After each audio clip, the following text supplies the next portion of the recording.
All right, let's dive into one of the most intense negotiations you'll ever hear about. We're talking about a mortal man bargaining with God for the very life of his city. This is the story of Abraham's plea for Sodom. And believe me, it's a high-stakes debate about justice, mercy, and where the line is drawn. I mean, really think about that for a second. It's a heavy question, right? What would you do? Would you try to save a few people? Everyone? Or just the good ones? That is the exact dilemma Abraham is facing, and it kind of forces all of us to think about that razor's edge between justice and mercy. So to really get what's going on here, you gotta understand the man at the center of it all. This isn't just any guy. This is Abraham. And his relationship with God, it's uniquely close. So you have to ask, why does God let Abraham in on his plans? It's not just because they're pals.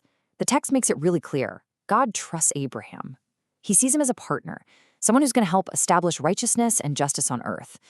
This isn't about a king and a subject. This is about a shared mission. And, that partnership gets put to the test immediately. God reveals this deeply disturbing secret, a plan of judgment against two entire cities.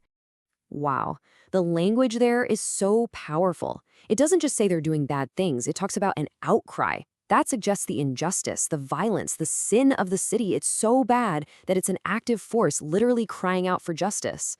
The problem here is deep, it's systemic, and it has absolutely reached a boiling point. So God says he's going down to see for himself if this outcry is as bad as it sounds. And this is what sets the stage for one of the boldest conversations in all of history.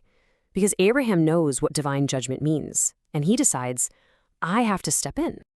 And this is where the whole story just ignites. Abraham, this partner in justice, steps up to God and basically challenges the very nature of that justice. What Abraham does next is just incredibly bold. He starts by asking, hey, what if there are 50 good people there? Would you spare the city for them? And God says yes. But Abraham doesn't stop. He keeps pushing. What about 45? Then 40, 30, 20? He goes all the way down to just 10. Every single question is a huge risk as he pushes God to define the absolute limits of justice and mercy. It's such a fascinating question. Why 10? Why did he stop there? Maybe he just felt like he couldn't push his luck any further. Or, maybe in that ancient culture, 10 people was sort of the bare minimum you needed to have a real community. Whatever the reason, the bargaining stops, and the fate of Sodom now hangs on that one little number. Okay. So now the story totally shifts gears. We go from this high-level cosmic negotiation right down to the ground, in Sodom itself, where the real test begins. And this is where we meet Abraham's nephew, Lot. Two of God's messengers, they look like men, arrive in the city. And that outcry God was talking about, it becomes terrifyingly real instantly. The city's wickedness isn't some hidden secret. It is out in the open, and it is hostile. The very presence of these outsiders immediately provokes a violent mob, and it confirms just how corrupt this place really is. And this contrast just perfectly lays out the moral crisis of the city. You've got Lot, who's living in this toxic place, but he still tries to do the right thing. He offers shelter to strangers, which was a sacred duty back then. But the society around him, it has completely flipped that value on its head. The men of Sodom don't see guests to be protected, they see victims to be violated.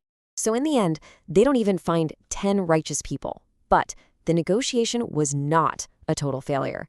In this absolutely stunning turn of events, the angels physically grab Lot and his family and they pull them out of the city. And this is so crucial. Their rescue isn't a reward. It wasn't because they met some quota. No, this is a direct act of divine mercy, a rescue that goes way beyond the terms of the bargain.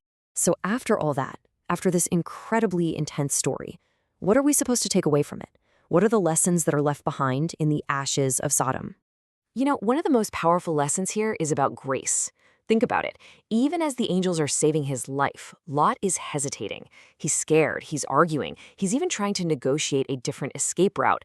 And what's incredible is the angels wait. Judgment is literally paused for this guy. It just goes to show that his salvation had nothing to do with his perfect faith. It was all about God's overwhelming mercy.